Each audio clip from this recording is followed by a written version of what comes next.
C'est au boulodrome de Saint-Michel-de-Maurienne que s'est déroulé le 3e Grand Prix national bouliste.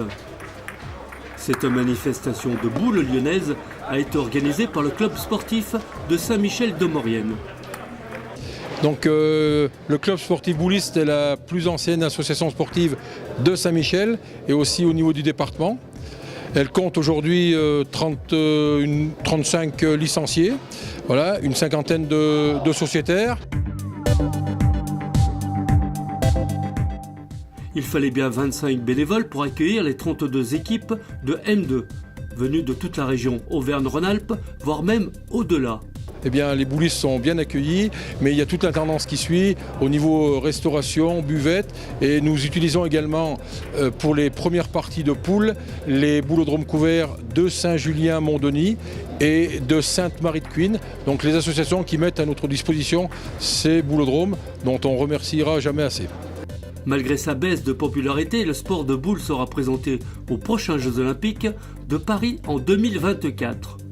Nous œuvrons pour que les boules, au pluriel, c'est-à-dire lyonnaises, pétanque et rafavolo, soient admis aux Jeux Olympiques de Paris.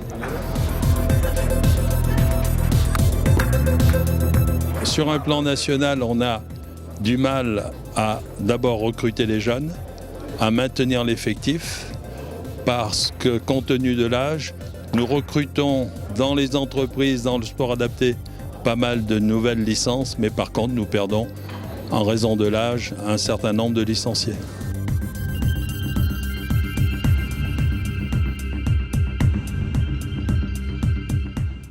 Ben écoutez, pour arriver à tenir le coup, faut quand même, c'est pas à 82 ans qu'on va tirer en premier.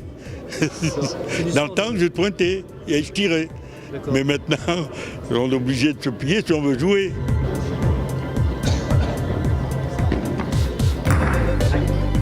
J'ai pris exprès des jeunes du centre de formation qui viennent de sortir pour pouvoir les former.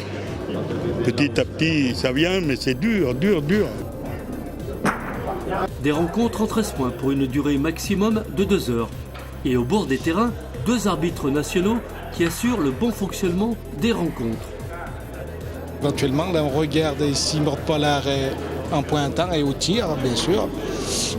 Parce qu'on a 45 secondes pour jouer une boule. Donc on regarde tout ça. Puis les tenues aussi, il faut que les 4 soient habillés par uniforme de haut en bas.